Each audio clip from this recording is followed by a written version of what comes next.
confused, maybe more so than we are. Now it's done it. But we're here. We are. Yes. Yay! Forgive us technical difficulties, but welcome. As you may have guessed, given that ADHD technological difficulty, it is ADHD Awareness Month. So I'm Stephanie and I'm from Empower ADHD and Ascend ADHD. And I have here Rachel, and she is basically the powerhouse, the heart behind Empower ADHD. So anyone that calls and has any inquiries, you have the delightful pleasure of speaking to this most wonderful woman. Oh. So welcome. I think this might be our fourth, well, at least my fourth ADHD Awareness Month that we've celebrated, originally through the ADHD Advocate, but now via Empower and Ascend. So it is great to be here, great to see you. So basically, this same as the other years, each week will be a theme. So this week, we're looking at ADHD insights. Week 2, we are looking at ADHD and academic success. Week 3 is ADHD at work. And week 4 is ADHD in families and friendships. And then culminating in our final week 5, where we've got a Ask a Coach Q&A on the Monday. I think that's going to be for family and friends. And then the Tuesday is going to be for anything work related. So that's workplace or business. And then finally, 30th and 31st, we've got the ADHD Coaching Summit. It's the third one we've done, which is very exciting.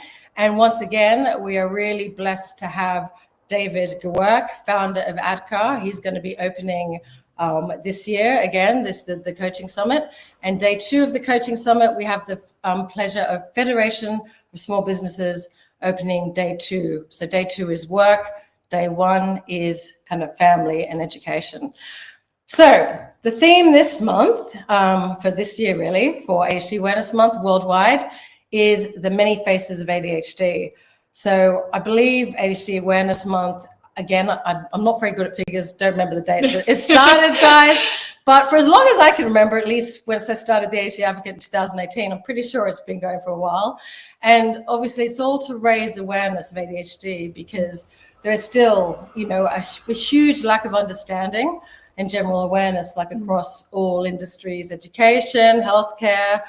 And, through the ADHD Advocate, we've worked very hard from 2018 trying to raise awareness. And then we had the COVID pandemic and many other ADHDers started coming through, given some of the challenges that parents particularly saw with their kids at home. And yeah, there has been a bit of an explosion of ADHD awareness, at least diagnoses. Not enough diagnoses in terms of the wait lists, unfortunately, right? Yes. Yeah. Yeah. So that's still a big problem. But, obviously understanding it is like the first hurdle, and that can be done whether or not you've got a diagnosis or not. So that's what we are aiming to do this ADHD Awareness Month, is to try and provide as much information as possible to do our part to raise ADHD awareness. Yeah. Fabulous. Yeah. So, Rachel, I'm going to let her actually speak. She's going to be asking the questions and keeping me on track, right? So yeah, it's kind of. I'm excited. We're really structured this year. Rachel literally has got like the agenda in front of us to keep us on track. Color coordinated, obviously. Exactly. And the writing is superb, honestly. The spelling, not so much, but but we have a plan. But it's there. It's the thought that counts. Exactly. Oh, fab. So yeah, obviously we've been talking about ADHD Awareness Month, how everything came about. What would you say kind of is the goal with ADHD Awareness Month? Why is it so significant? Why should we, invest time? Why should we actually care? Yeah.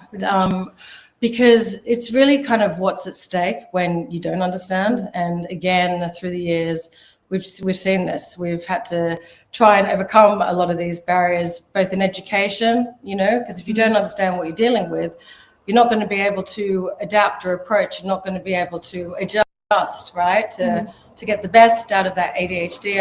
But also, there are also some, pretty, negative outcomes, life outcomes when ADHD isn't understood, when it's not supported correctly. So things like, well, even like prison, addictions, things like that, multiple mental health issues. So it's really important that everyone can look through that ADHD lens So that for us in particular, that's what we seek to do this ADHD Awareness Month. Fabulous. No, it's so important. And obviously for us, it's the first year with Ascend and Empower. Yes. Which is really, really exciting. So yeah, I kind of wanted to ask, obviously, why Ascend and Empower? What was kind of the reason behind? Yeah, good question. Because ADHD Advocate, obviously the name, right, implies advocate, advocacy.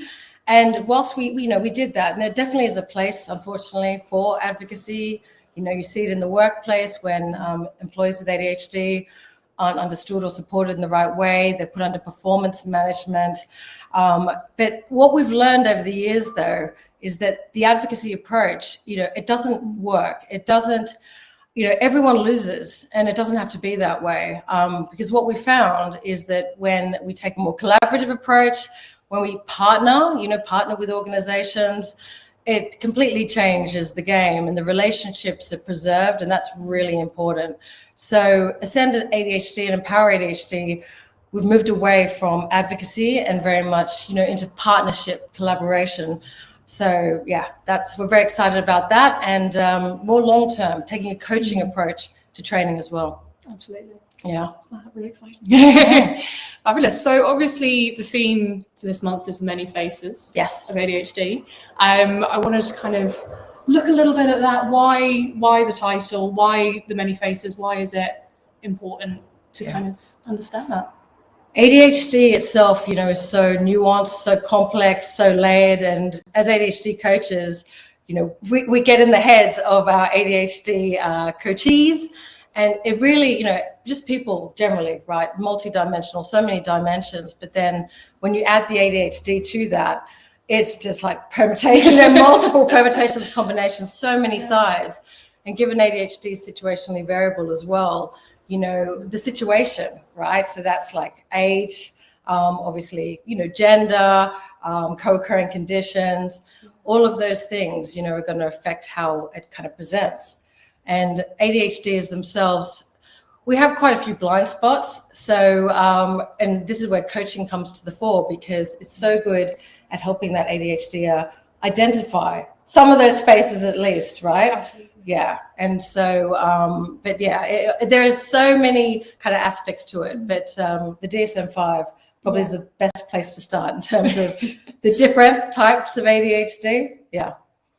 So you've got combined type ADHD, it's under the DSM-5, so the official way of assessing ADHD under this manual that psychiatrists use. So combined type, so that's hyperactive, impulsive, and inattentive. And then you can be predominantly hyperactive or predominantly inattentive. I mean, but it's a bit misleading. This is the thing, again, it's not just 3 types. It's not. I mean, again, it's just so many different variations, right, that you see. And so I like Dr. Dodson's kind of functional definition of ADHD, because it's more based on, it's an interest-based nervous system, but it also takes into account the emotional kind of regulation aspects, RSD, rejection sensitive dysphoria, that the DSM-5 doesn't mention, right? So there's a face, right, that definitely is not present in the official kind of diagnosis assessment. Yeah. The rejection sensitive dysphoria, in terms of that face of ADHD, it's a very, very kind of forward-facing, prevalent kind of like overshadows all the other faces at times. Yeah. And it's such an important kind of face to understand. I think a lot of people as well don't necessarily know about RSD. Obviously you see ADHD, but with there being different layers, there's the RSD, which for some people is so massive, but they don't know that it's RSD, which can lead to a lot of feelings. So I think on kind of many things, it's important to understand that, it's so many different ways. Yeah. It's so many different elements, so many different people. Some people might present differently, like you're saying. So obviously with the DSM-5, looking at those what are kind of the things that you would notice necessarily for someone? Yeah, with those different types. So, obviously hyperactive predominantly. So you find they're the ADHDers, and this is kind of based on the DSM-5 kind of presentations, but not being able to sit still, fidgeting, not being able to stay in one place, needing a lot of kind of movement breaks.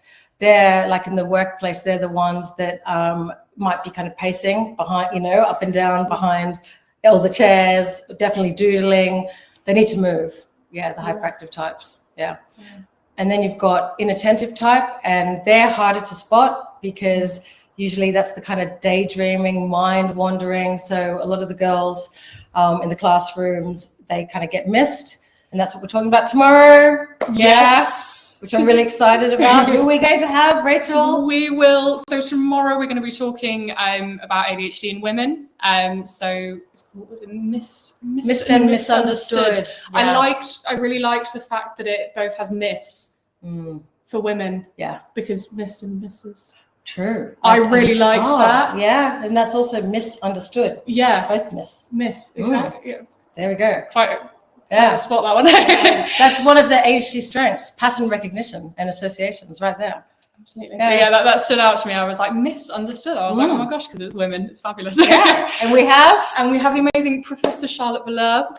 Very lucky. Fantastic. She's going to be joining us tomorrow talking about ADHD and neurodiversity in women. Yeah, so do join 1 p.m. tomorrow as well, live here. So yeah, the inattentive types, and it's not just obviously that you can have male inattentive types as well. Yeah, the daydreaming. So they as well, obviously, they get missed too because it's the hyperactive ADHDers in the classroom, for instance, that the teachers notice and want to do something about, right? And so they're the ones that tend to get, you know, assessed, diagnosed, and treated. Whereas unfortunately, the quieter inattentive types are just kind of taken sometimes, unfortunately, historically as maybe not very bright, which is just like, yeah, we've got to watch the narrative because the negative messaging ADHDers receive from, you know, really early age is just absolutely horrendous. It's so crippling, and it affects, you know, in coaching, we see it, we hear it, you know, in the adults after years of that negative narrative. And it's about, okay, now we're going to, you know, reframe and start, you know, telling a new story about. Absolutely. Yeah. I think when you've already got, you know, RSD in the picture, so you're already kind of not necessarily seeing as much as a positive, to hear that on top, it can be incredibly damaging. So, you know, the goal obviously with coaching, with ADHD Awareness Month, we want to celebrate the strengths. We want to talk about that. We want to stop going, you know, this is everything that we struggle with, and just see it as a negative thing, because ADHD can and is something that is so empowering. Exactly. Empower ADHD. But yeah, it's one of those, you know, you want to recognize, and because when we're, you know, amazing, we are amazing. We can do things 10 times more. And so when you're kind of hearing that negative. Yeah, no, really good point, actually. And that's why it's so important to, you know, to have that strengths-based approach that we take in ADHD coaching.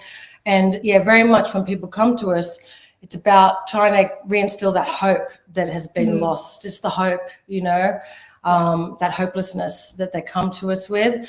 But by helping them look through that ADHD lens, by helping them differentiate between what they would have seen as a character flaw, that, you know, it's actually an ADHD trait, right? Reframing. It just, it's beautiful to see when they can kind of start, you know, you ignite that hope again. Yeah. And it's so important. Because like we say, many faces of ADHD, yes, there are challenges, but equally, you know, there are just as many strengths, right? Absolutely. You know, much. The flip, and what you'll find as well, a lot of strengths and overuse of strengths can be a challenge. That will be a challenge, and vice versa. A challenge, a sensory sensitivity. Look at, is it Jamie Oliver, Gordon Ramsay? Am I saying there was another one as well? But because they've got like sensory sensitivities to like taste and things, but you know, you'd think, and that probably would have been a problem with maybe mum's cooking or something, but because they've got that, you know, sensitivity, they turn into the most amazing cooks. So there you go. So there's like, it's a double paradoxes. ADHD is just paradoxes and double-edged. Absolutely. So many faces, not just those two of the sword. It's like many. many. But yeah, no, it's something that, you know, for me was so important. Having been coached myself with my wonderful coach, it was something that was really important for me. In order to kind of recognize those strengths, I really need to understand why. And I think that was a big step for me, and being able to, you know, look through the lens, understand that it's not necessarily something that I'm doing wrong. It's not a problem with me. It's just how my brain's working. Yeah. And it's just slightly different, and that's absolutely fine. And recognizing things that, for example, I couldn't tidy my flat. I would sit on the weekend and I would sit there and I would think, right, Rachel, clean.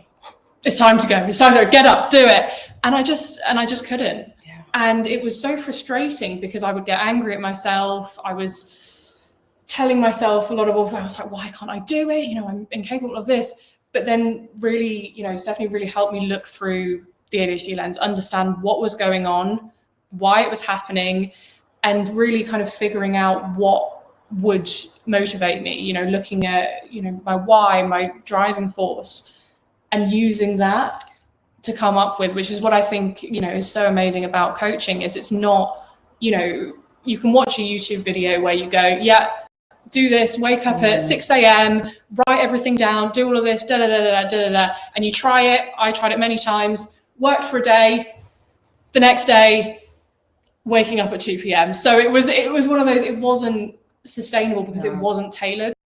And then that just gives you more of that, reinforces the story of your failure, you know, reinforces that hopelessness, you know, which isn't helpful. Yeah. Because for me, before I knew about ADHD, before I got diagnosed, I didn't have the awareness. So a lot of the time, I think the preconception with ADHD is, you know, it's young boys, they move around, they talk a lot, they can't sit still, and then they grow out of it. But when you actually understand, and this is why kind of, you know, the awareness month is so important, for people to understand what it is. You know, it's not just this one thing. And it's why I'd never looked at it. I'd never considered it.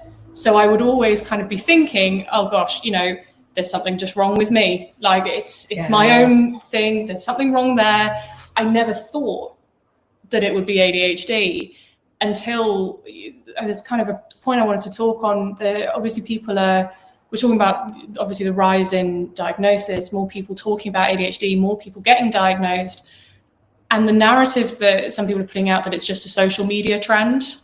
Yeah, that's so damaging. It's so damaging. Yeah. Just don't need to hear that. It's not. Yeah, because when you start on the journey, it's a whole process. You know, it's a lot. There's looking back on everything, accepting, looking back, learning to kind of live with it. There's a lot of things that come from that. And when people are saying that it's a social media trend, without social media, I wouldn't have known that it was ADHD. That's how you found out? Yeah. I was kind of looking through videos and people were like, oh yeah, this is what, you know, I deal with my ADHD. And I was like, well, that resonates a little bit, hang on.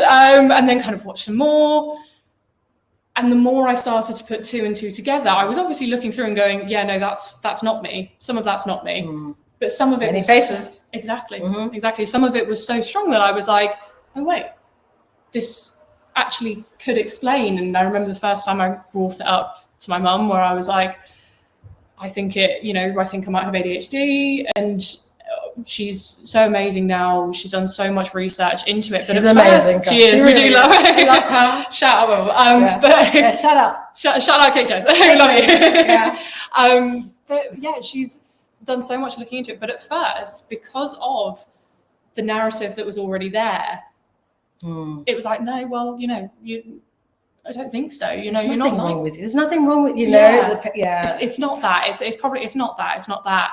I remember her telling me after I got diagnosed, and we were obviously going through the questions, and she was like, "Oh, yeah, that was very you." And I was like, "Okay, yeah."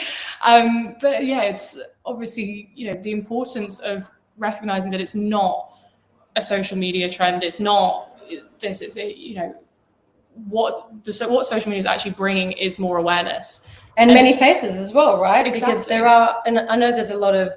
I know that, you know, obviously with TikTok, some of the advice, and that's why we take a coaching approach. Again, the power and transformation power of coaching, because, you know, the expert. You're the expert in your own life. You know you more than anyone else does, particularly coach.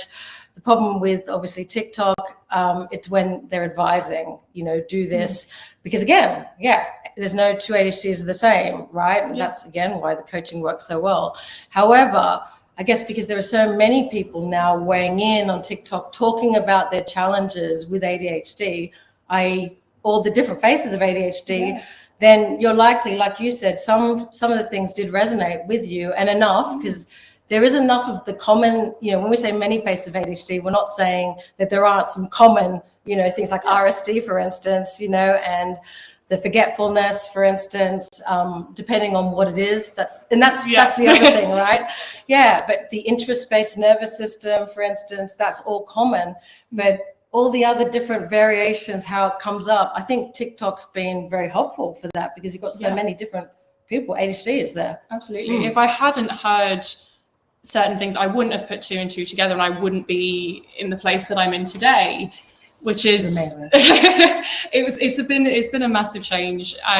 Obviously a lot of the things that I was struggling, a lot of the things that I was beating myself up about were just things that had come and stemmed from ADHD. And once I understood that, and once I understood myself, it allowed me to be able to recognize rather than spiral. So I could call it out and go, I see what's happening here. I'd get a text message, for example. I would read it and I think, oh my God, this person's mad at me. Oh no, what have I done? You know, start freaking out, go down that rabbit hole, not respond, freak out, spend hours sitting there, which would spiral into something else, because I'd look and my flat wasn't tidy. And so it would kind of end up just being a whole thing where I'm sat there just quietly beating myself up. But being able to recognize my own strengths and why I'm feeling this way, and why this has affected me, and why I've read into it, why I've seen it that way, I can now look at it and also kind of bear in mind the other person. By recognizing my own strengths, I can recognize more in other people and go, oh, you know, this is probably how you work. And I can look into it and I can understand and plot, okay, I'll read it and go, oh, this person's mad at me. And I go, hang on. That's probably RSD kicking in. Because of my signature strengths, it's probably this that's made me think that. So actually look at the facts, look at what's happened. Okay. And we're sorted. And it just prevents the whole downwards, because once you get that in your head, it's really hard to get out. It is. It's like a hole, you know, really. And that's why with RSD, you know, so many of us ADHDers are people pleasers, avoiders, perfectionists, combination of both. Again, different faces, you know, different ways of coping. Yeah, same thing. But the signature strengths, one of the things that the ADD Coaching Academy trained us as ADHD coaches to do with our ADHD clients. The first thing basically is to get them to do that signature strength test, because, you know, there is, you know, ADHD, obviously interest-based nervous system. So, you know, your strengths are very much, right, when you're using your strengths, you're going to be authentically interested, you know, in whatever it is you're doing. If your strengths are coming up and you're using them and you're, you know, creating results, you know, you've got that momentum, because ADHD is a deficit of momentum. So, you know, it's really important to be able to know what your strengths are and to like be able to design, you know, your environment, your life around those strengths. And so it's the first thing as coaches we learn to do. And that's what we did. One of the first things was, and as you said, well, I guess you can explain how powerful that was. It was massive for me. I remember when I took the test and I got the results and I saw that I had kindness first. That for me really took me back, because I was like, I don't think I am kind. I was like, I don't think so. I was like, I don't see it, because of, you know, I'm looking at it now, like it's the people pleasing. I wanted to make everyone happy, and for me to be kind, that's making them happy. And from always wanting to do that, I was never quite there. So I was like, I'm not making people happy. I'm not a kind person. But the more we talked through it, the more I understood it. And so the evidence, you know, giving you, it's that perspective. Absolutely. Because it's so hard to see when you see it, you go, I don't think so. Like in your own head when you can't see it in your own head. Yeah, exactly. And so I couldn't see it at first, but then, you know, Stephanie brought up situations. I would present something, I would start talking about something that happened, and you break it down and go, see, this is what happened here. And I'm like, oh, okay. So it made a lot of sense. But so it was really powerful for me to understand, to understand, you know, why I'm feeling a certain way, why certain things affect me more than others, why it's affecting me like that. Yeah. But also, once I recognized it, once I really understood it, I kind of mentioned before, I started seeing it in other people. And so I could look at someone else and they would say something to me, and maybe to me it seemed, I didn't like it, but I could look and go, okay, yeah, they're probably saying this because their signature strengths are this. And then I could rationalize a little bit more rather than taking it personally or flying off the handle and going, oh, why did you say that? And oh, you hate me and all of this. But it's so powerful in so many aspects. Yes. And the more we kind of talk about it, the more I saw it in different ways and in everything. Yeah, really. So it was so powerful for me. I really got that understanding, and I like to know why. Yeah, I was going to say, you can guess, you've got creativity as a signature strength, right? I think it's up there, yeah. Yeah, really up there, because that's the signature strength for like the problem solve. Obviously, Rachel's incredibly creative as well in terms of her acting and dancing and art, right? But she's also, as you probably heard, she's a natural problem solver. So she's been able to hack that, because a lot of ADHDers, with their signature strengths, you know, we can use them for the benefit, you know, we can do things for others we can't do for ourselves. And that does include leveraging those signature strengths. We can't usually use them to benefit ourselves. You know, we're able to do it for others, but, you know, so, you know, you've hacked that, you know, and you can hear what, you know, in terms of using that strength, but through that lens and that importance in terms of the many faces of ADHD and that kind of understanding. It goes far beyond, you know, just helping you discover who you are with your ADHD. It extends to your interpersonal relationships, right? And that for an ADHDer who, you know, most ADHDers, you know, connection, the body double, right, is like everything. And so again, you can see why that is so important to be able to look through others' lens. And appreciate that there are many faces. How does that sound? That's a great ending. That's like roll titles. There we go. Yes, we proved the point. Yes. There are many faces of ADHD. I feel like I'm doing like a press conference. Yes. Like, so, yes. Any questions? Just, yes, see you over there. Yeah. Well, we've saved that. We've saved that. And any questions? Obviously, at the end of the month. Can't remember the dates. But like week 5, Monday, Tuesday, that's when you can ask questions. I can't find it. Can't remember numbers. But no, honestly, it's an absolute pleasure to have you guys here. And obviously, Rachel is amazing, as you've probably already seen.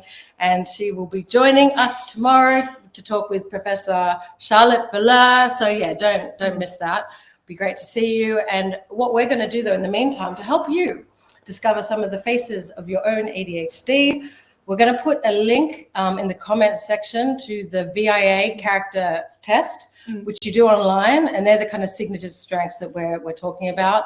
It's free. Just don't forget your password login when you need to retrieve it. But hey, every time I say that, it's like, no, of course you will forget. So, you know, write it down somewhere where you won't lose it, maybe in your phone, I don't know. Tattoo it on your hand. Yeah, I don't know. Dashling's great password. Yeah, get a password kind of, practical ones. Okay. Write it on the wall. Yeah. I'm not sure how popular you'll be with your roommates, but yes. So do give that a whirl, do that test, and it'd be great to know kind of what your strengths are, because actually it's really interesting because with ADHDers, they've found, like, you know, they've surveyed like thousands probably. And there's certain strengths for ADHD that they're all, you know, similar ones at the top, some same ones at the bottom, and you'll probably guess what those ones are. So do let us know what you get. Yes. And we will join you tomorrow at 1 p.m. Happy ADHD Awareness Month. Ta-da. See you later. Bye.